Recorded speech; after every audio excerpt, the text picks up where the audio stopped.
Kali ini saya akan menjelaskan penyebab dari spool pada speaker terbakar.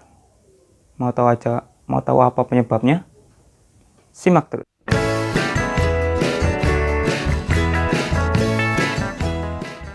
Oke guys, assalamualaikum warahmatullahi wabarakatuh. Kembali lagi di channel saya.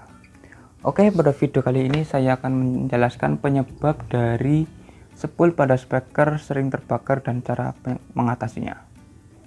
Oke, sebelum lanjut jangan lupa subscribe channel ini dan nyalakan juga tombol loncengnya supaya Anda tidak ketinggalan untuk video-video terbaru di channel ini. Oke, langsung saja yang pertama. Let's go. Oke, yang pertama adalah watt power lebih besar daripada watt speaker. Ini sering banget terjadi pada saat kalian perakitan untuk power untuk para pemula ya. Ketika watt speaker itu melebihi kapasitas yang ditentukan oleh watt speaker tersebut, maka coil yang ada di dalam speakernya akan panas. Nah, panasnya ini akan menyebabkan spoolnya bergeser dan lama-kelamaan akan terbakar dan putus. Untuk solusinya adalah kalian harus manajemen antara power dan juga speaker itu tidak terlalu pincang ya.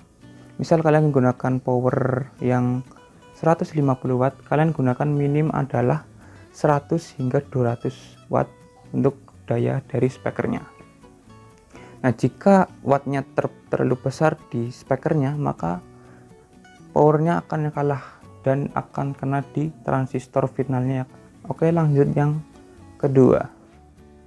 Oke, yang kedua adalah transistor final jebol. Ini adalah lanjutan ketika kalian menggunakan watt speaker terlalu besar dan juga power yang kalian gunakan terlalu kecil. Nah, ketika terjadinya transistor final jebol, maka transistor final ini pun akan mengeluarkan tegangan DC yang dari power supply langsung ke speaker. Nah, ini akan berakibat fatal ya, karena untuk speaker ini tidak boleh dimasukkan tegangan DC. Jika dimasukkan tegangan DC, dia akan terbakar di bagian coilnya. Ciri-ciri dari speaker atau power yang mengalami transistor final jebol adalah speaker akan mengeluarkan dengung keras seperti suara tawon ataupun berdengung seperti ada gemuruh, dan juga daun speakernya akan maju ataupun mundur. Nah, jika ini tidak kalian atasi atau kalian nyalakan secara terus-menerus, akan mengakibatkan coil yang ada di dalam speakernya itu akan bergeser dan juga akan putus. Jika tidak putus, dia akan terbakar terlebih dahulu karena untuk wattnya terlalu besar, dia akan terbakar dan mengeluarkan asap dan lama-kelamaan akan putus. Oke, lanjut yang terakhir yaitu yang ketiga. Let's go. Oke, yang terakhir atau yang ketiga adalah DCO terlalu tinggi. DCO atau DC offset adalah hampir sama dengan tadi yang untuk transistor final jebol, tetapi ini transistor finalnya masih bagus, tetapi tegangan DC yaitu masih masuk ke dalam output ke speakernya. Untuk ciri-cirinya DCO terlalu tinggi adalah biasanya jika kalian gunakan untuk play musik ataupun juga setel MP3 atau yang lainnya, daun speakernya akan bergerak liar, biasanya akan maju mundur ataupun mundur ke belakang atau maju ke depan secara liar, akan maju mundur seperti ini. Ataupun ketika kalian tidak menyalakannya dan tidak menggunakan yang namanya tidak ngeplay musik ya, dia akan bunyi duk duk duk duk duk pada speakernya, dan juga speakernya akan maju mundur duk duk duk duk. Nah, jika kalian putar volume ke full ataupun kalian nolkan ya, dia masih bergerak maju mundur, itu bisa dipastikan adalah DCO nya terlalu tinggi.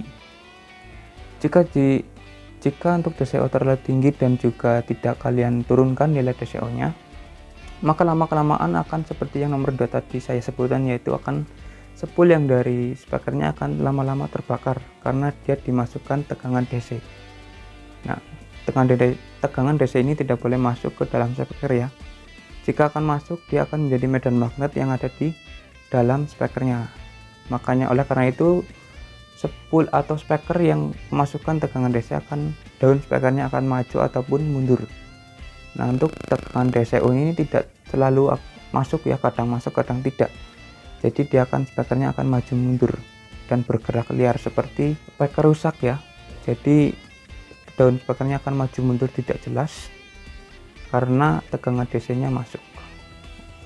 Solusinya adalah kalian harus menurunkan nilai DCO nya supaya speaker tersebut tidak rusak. Oke, mungkin itu aja untuk penjelasan tentang penyebab dari speaker. Oke, mungkin itu aja ya untuk penjelasan dari penyebab dari speaker yang gosong dan terbakar dan cara mengatasinya. Jika ada yang salah atau ada yang kurang atau ingin Anda tanyakan, bisa kalian tambahkan di kolom komentar. Dan jangan lupa subscribe channel ini dan nyalakan juga tombol loncengnya, supaya Anda tidak ketinggalan untuk video-video terbaru di channel ini. Terima kasih.